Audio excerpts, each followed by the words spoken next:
An important thrust of planning is to create quality living environment. And to do that, one key way is to enhance our parks and water bodies. Kranji Marshes, where we are at right now, embodies both parks and water bodies. The Kranji Marshes project is unique because it deals with nature and ecology. When we want to approach this project, we have to adopt a mindset very much different from what we are doing in architecture, because now we are planning for a different type of residence altogether, in particular the birds.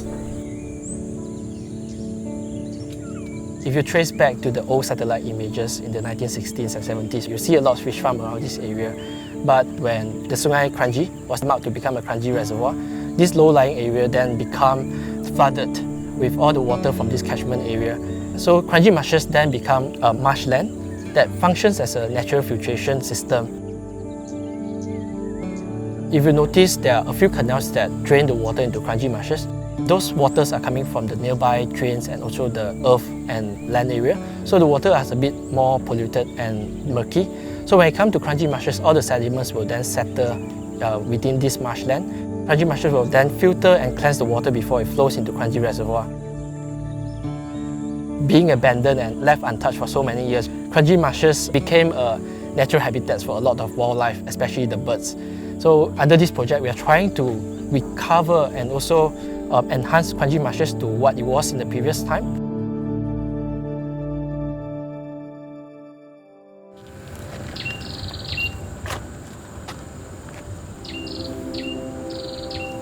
So this is a sub-adult sea eagle, maybe born about 2-3 years ago. So you can tell the sea eagle easily because it's the only bird of prey that lives here that holds its wings in a V, not straight. With this sort of area, the primary group of animals that we look at are birds. One group of birds you try and see the whole year round. That's a residence. They stay here, they live here. And that includes some of the rare ones like the swamphen and the moorhen. Then you have another group of birds that are migrants. They come in during the northern winter when it gets cold in China, Korea, Taiwan, Japan. They migrate down to Singapore for their holidays. So those can be including egrets and bee-eaters and reed warblers, which all use these areas. So there's a good variety, a whole ecosystem, a whole biodiversity. Almost 10 years ago, we made formal requests to see if it'd be possible to adopt the Kranji Marshes as a nature area and to actually manage it. As you can see, it's lushly vegetated, which is nice, but if there's too much of it, then it starts to overgrow the ponds. And there's a sweet spot. Too much vegetation, the birds don't come. If it's too open, the birds also don't come. So it's trying to do that. Finding the funding, getting the volunteers, we really fully appreciate now what goes into managing nature areas. And in a way, the big boys are coming in now, and I think they bring with them a lot of expertise in parks and URA. URA and NParks recognize the importance of the marshes and the biodiversity that resides in this area. That's why we came in to basically try to enhance and improve this area through our environmental improvement project. We have 3 strategies. First is that when you design for birds, you have to retain their existing habitats and the ecology of the place. So you cannot actually overdevelop the area until in such an extent that you chase away the birds. Then you have to actually sensitively bring in the amenities and the facilities.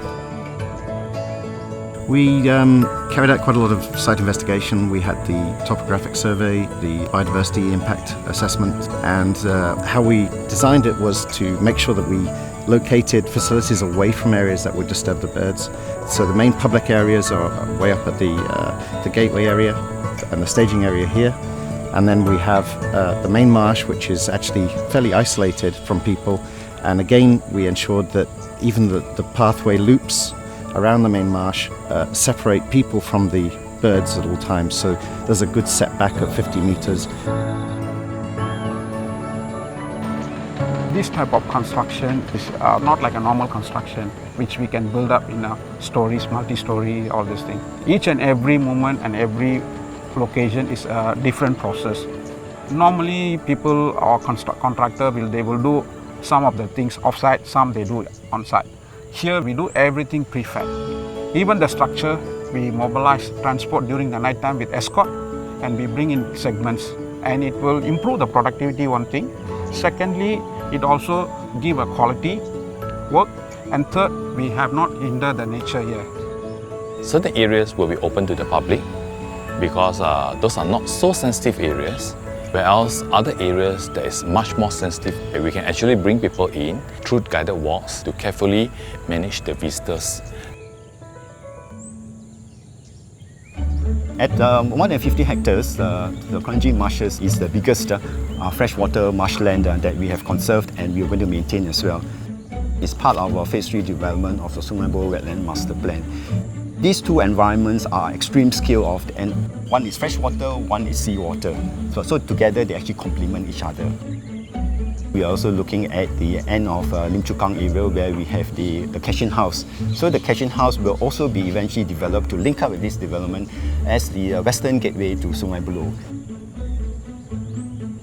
The idea is to take things slowly, to appreciate the environment, that the approach to the place is as much part of the visit as coming to the site itself. So I think it's a first in many ways, and again, that we were involved in the initial adoption of the site, that we could see through the transition to management by NParks and a master plan and design by URA. I think it's a fantastic collaboration. Many of the dreams that we had for this area are finally all coming together. The preservation of the site, the building of infrastructure, having a systematic, well-managed public outreach program. It's fantastic.